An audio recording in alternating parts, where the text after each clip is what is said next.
Olá, como é que vocês estão? Tudo bem? Vou começar a aula de hoje com uma preocupação que eu estou, tá? Eu tive dando uma olhada nos indicadores de uso, de visualização dos vídeos que eu tenho produzido para vocês. E uma coisa tem me preocupado quando foi verificado isso, tá? Uma parcela muito pequena está fazendo a aula no dia.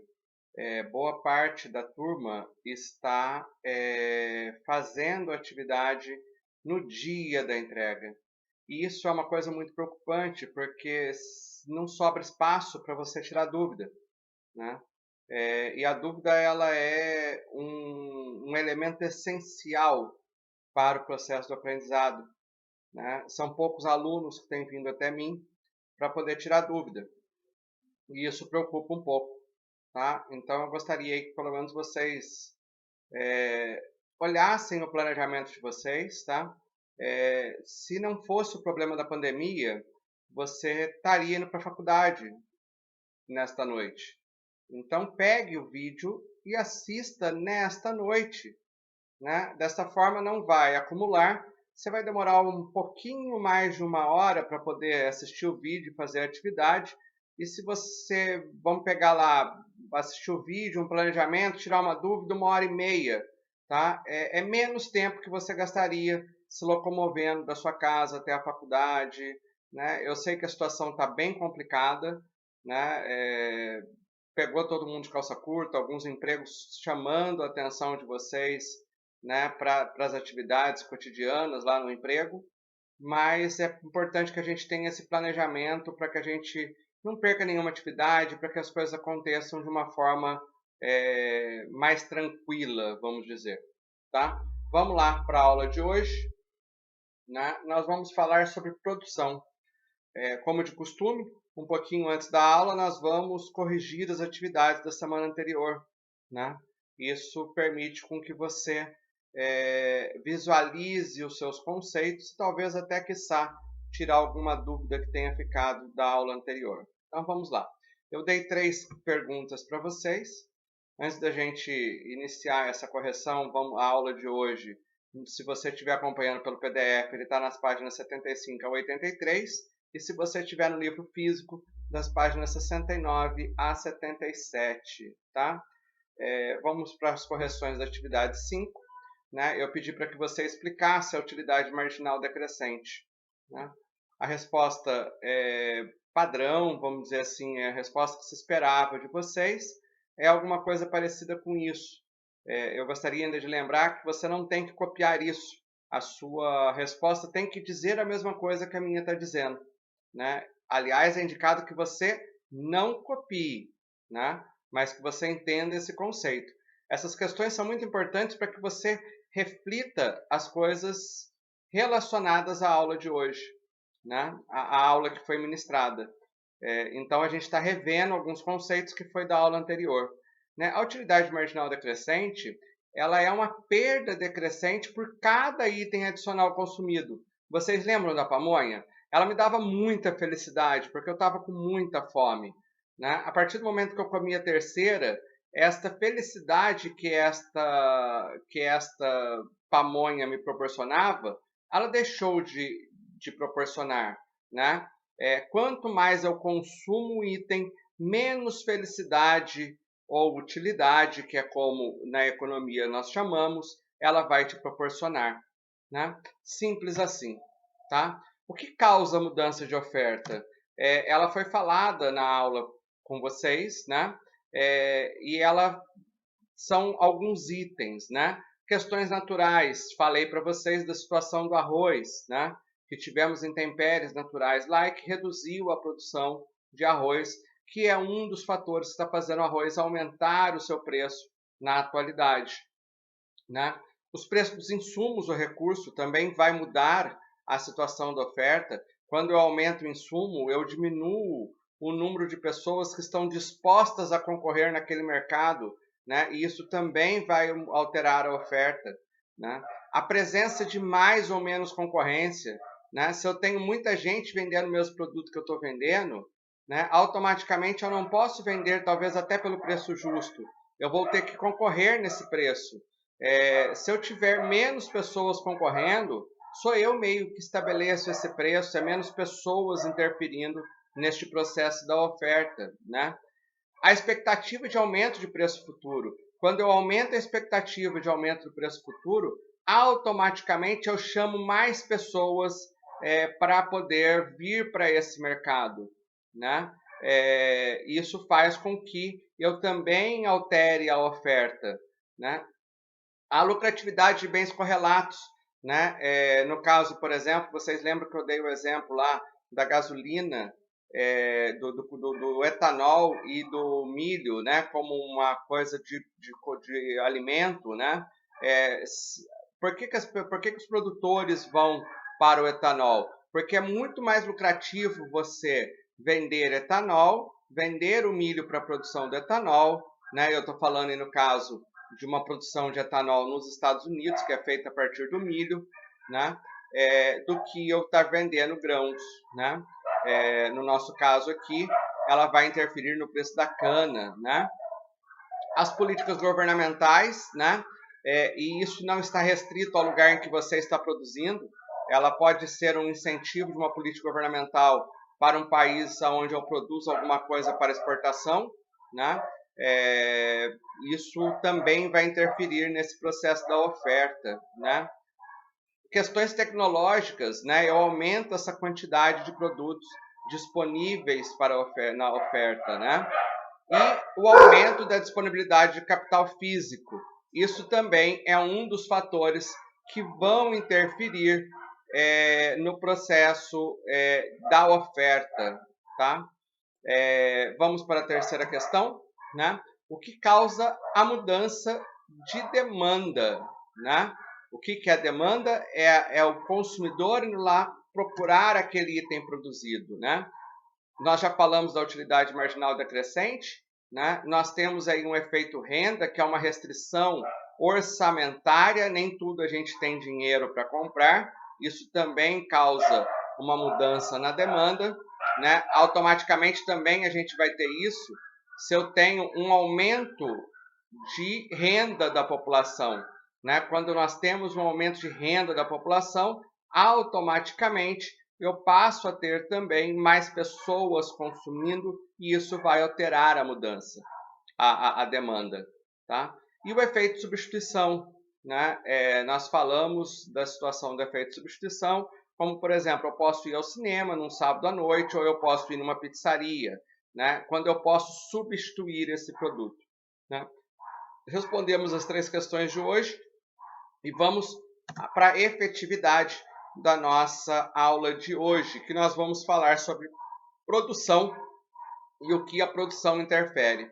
É importante a gente lembrar, para que a gente entre no processo de falar de produção, que, segundo Adam Smith, a riqueza das nações estão voltadas para aquilo que ela é capacidade, para aquilo que ela tem capacidade de produção por um menor custo, né? Então essa produção interfere muito no processo da economia, como que essa produção vai acontecer, né? E aí eu começo a aula de hoje com uma pergunta para vocês.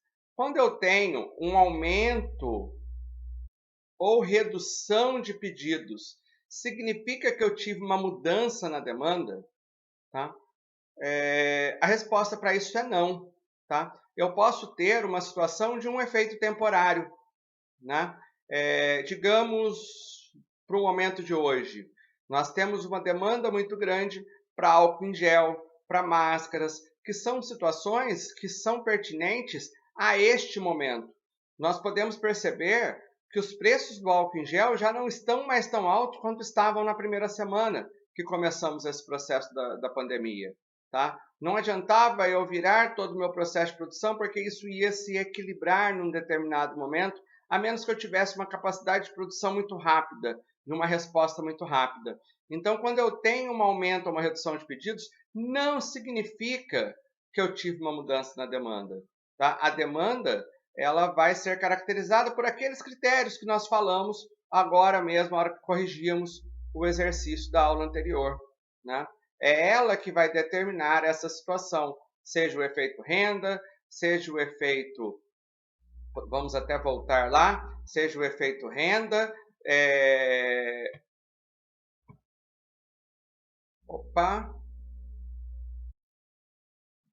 a utilidade marginal decrescente ou o efeito substituição. São essas razões que causam mudança na demanda, né? E é importante também para que a gente entenda esse processo da definição de produção, quando a gente está conceituando produção, que é definição de curto e longo prazo. Tá? Vocês vão escutar aí, às vezes, em algumas análises, alguns economistas falando, tá? Curto prazo é o que está dentro de um ano, longo prazo é o que está há mais de um ano, tá? Mas isso é um conceito muito aberto e serve exclusivamente para uma definição de uma alocação, de uma coisa mais de produção, de uma coisa mais profunda, tá? E serve para uma definição para o leigo na rua, tá? Mas em economia, a definição de curto prazo não tem nada a ver com tempo. Ela não depende de tempo, tá? E nós vamos entender isso, tá? Para esse processo de alocação do sistema de produção, tá? A capacidade de produção, o que é definição de curto prazo, é a capacidade da produção em fazer mudanças nos seus insumos, tá? Então, vamos dizer lá, eu tenho capacidade de produzir um determinado bem mais rápido, isso é curto prazo, tá? Eu só preciso contratar uma pessoa para isso e automaticamente eu aumento minha produção. Mas se eu depender de comprar uma máquina, instalar essa máquina, treinar meu pessoal para poder fazer essa para poder utilizar essa máquina, isso nós estamos falando de longo prazo e a gente vai ver disso, tá? Normalmente, quando a gente fala de curto prazo, nós estamos falando de uma alocação de mão de obra. Digamos assim, eu sei que eu vou ter um evento que eu vou atender um número maior de pessoas, tá? O que eu faço para isso? Eu vou lá e contrato um maior número de mão de obra, tá? Neste sentido, eu estou falando que eu estou mexendo na produção em curto prazo, né? Eu tenho somente um insumo a ser mexido nisso, tá? Mas se de repente eu vou aumentar o número de produção de marmitas, eu tenho um restaurante, eu vou aumentar esse volume de produção de marmitas, tá? E para isso eu preciso comprar uma panela, instalar essa panela que faça uma quantidade de arroz maior do que a que eu produzo hoje. E para que eu consiga instalar essa panela, eu preciso reformar a minha cozinha inteira, tá? Então isso é uma definição de longo prazo, tá? Curto prazo é quando eu trabalho simplesmente em um único insumo, em um único fator de produção, que normalmente é trabalho, né? Eu só estou olhando aqui, gente, o tempo que eu tenho de vídeo, tá? E o longo prazo é quando eu trabalho mais de um insumo, tá? Isso vai fazer a definição de longo e curto prazo. Vamos lá para o próximo slide, tá? E como funciona esse processo dos avanços dos sistemas produtivos, tá? Digamos que você esteja numa padaria, você seja gerente dessa padaria, tá? E às 5 horas da manhã, você tem um único funcionário lá. E chega um cliente. Então, você ativa esse funcionário para que ele atenda esse cliente, tá? Esse funcionário, ele pode, além de fazer o atendimento, ele ir para a chapa, tá? E após essa pessoa consumir o produto, aquele café da manhã, ele vai para o caixa e esse mesmo funcionário vai receber.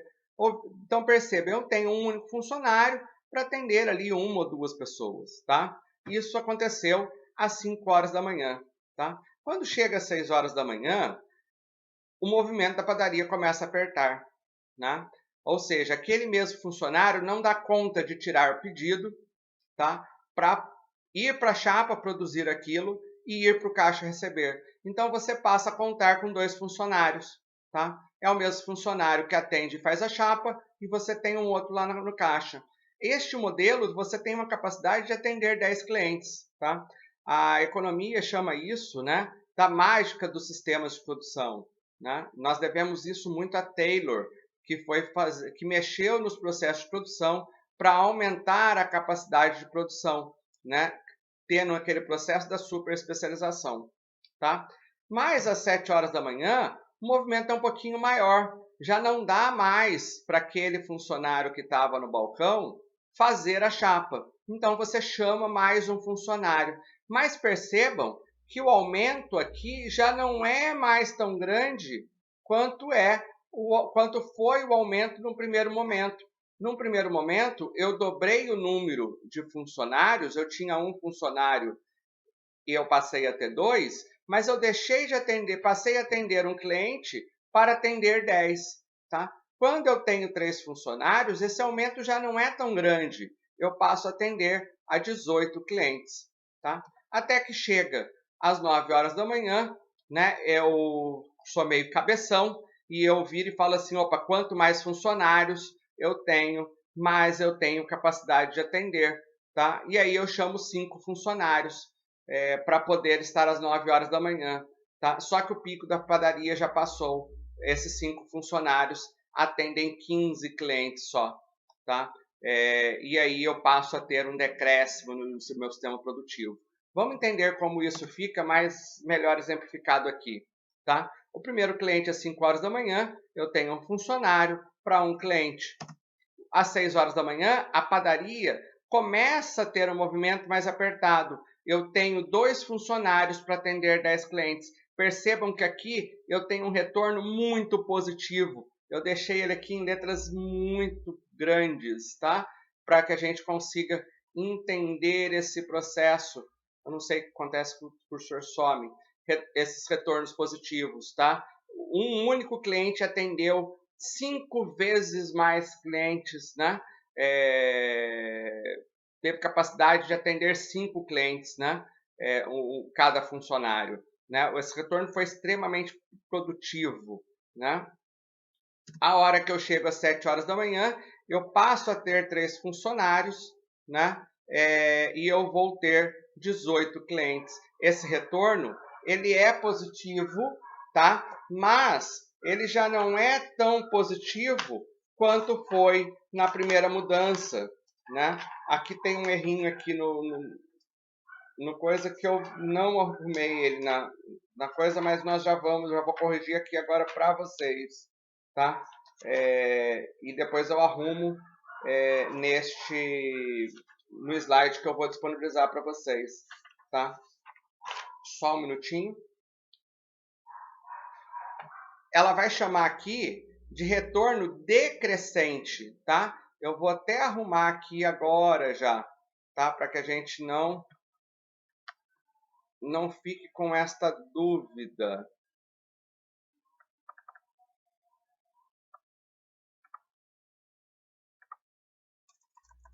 O retorno aqui é decrescente.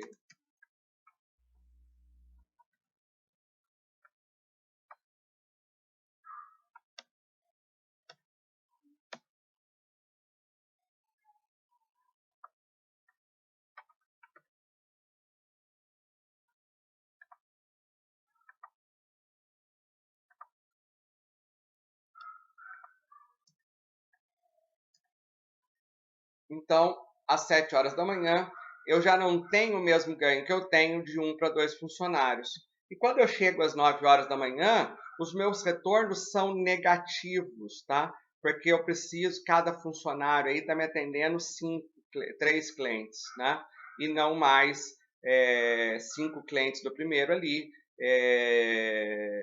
O segundo ali, ele vai dar 6 clientes por funcionário, né? Mesmo assim, ele ainda é um retorno positivo. Acho que por isso que eu errei aí, tá? Mas nós vamos ter essas 3 fases, tá? Retornos positivos, retorno decrescente e retornos negativos, tá? Quando cada pessoa que eu empenho naquele sistema de produção não atende o mesmo número de clientes que no modelo anterior ele foi estabelecido, tá? E vamos lá, né? Também, para que eu desenvolva esse processo de produção, é importante que eu faça um controle dos custos. E para esses controles dos custos, a economia divide em 3 custos, tá? Custos fixos, custos variáveis e custo marginal. O custo fixo, como o próprio nome diz, tá errado aqui. Os custos fixos, como o próprio nome diz, são os custos que independem da quantidade produzida, tá? Um aluguel, por exemplo, eu tenho lá um ponto comercial e que eu pago R$5.000 por ele, tá? Este aluguel é um custo fixo. Não interessa se eu vendi uma unidade ou 10.000 unidades. O aluguel é R$5.000, tá? Os salários, que são de pessoas que recebem por mês, tá? Em que eu não tenho uma variação. Nós vamos perceber no custo variável que eu tenho uma possibilidade aí de mudar. Água, luz, telefone, aí você vai me virar e falar assim, Daniel, mas a luz, ela muda o valor dela mês para mês. Tá? Não interessa se ela muda o valor. Ela é um custo fixo. Independe do quanto que você vai vender para formar isso com relação ao custo de produção, né? Os custos variáveis, eu vou ter que voltar aqui, eles variam de acordo com a produção. Por exemplo, a matéria-prima. Lembra que eu falei lá de salários? Então, a parte fixa, ela é um custo fixo. Só que se eu tenho uma comissão de vendedor, por exemplo, essa comissão de vendedor, quanto mais eu vendo, mais eu tenho que pagar. O custo está diretamente relacionado ao processo de produção, tá? Quanto mais eu produzo, mais eu vou aumentar esse custo. Eu estou falando de custo variável, tá? Se independe se aumenta ou não, eu estou falando de custo fixo, tá? E por fim, o custo marginal, né? Que é a variação do custo total por mais uma unidade produzida. Esse custo marginal talvez seja um conceito um pouco mais difícil de vocês entenderem, tá? Mas digamos lá, eu paguei aquele funcionário com um custo fixo, né? Quando eu estou falando de produção, digamos que eu seja uma empresa de hambúrguer, tá? Que eu faço lanche. E eu pago para aquele funcionário R$1.000 por mês. Tá? Esse é o salário de um determinado funcionário que fica lá na chapa fazendo os hambúrgueres. Tá? Se eu vendo 10 hambúrgueres, tá? Cada hambúrguer vai sair para mim de custo desse funcionário por mês em R$100. Pensam, eu teria lucro se eu vendesse somente 10 hambúrgueres? A resposta é não, tá? Mas, se eu produzo 1.000 hambúrgueres e ele ganha R$1.000, cada hambúrguer que eu produzo, o custo dele ali, dessa mão de obra para fazer um hambúrguer é R$1, tá? E ali, se eu passo a vender 1.001, 1.002, 1.005, tá? Automaticamente, eu não vou ter um aumento daqueles R$1.000. Cada uma das unidades produzidas começa a ficar um pouco mais barata para mim, tá? E quando que eu tenho lucro? Quando eu consigo ter o custo marginal igualado à receita marginal, tá? Essa receita marginal é esta variação da relação do preço relacionada à quantidade, né? Falamos sobre o sistema produtivo, é o que nós tínhamos para a aula de hoje. Espero vocês na semana que vem. Muito obrigado.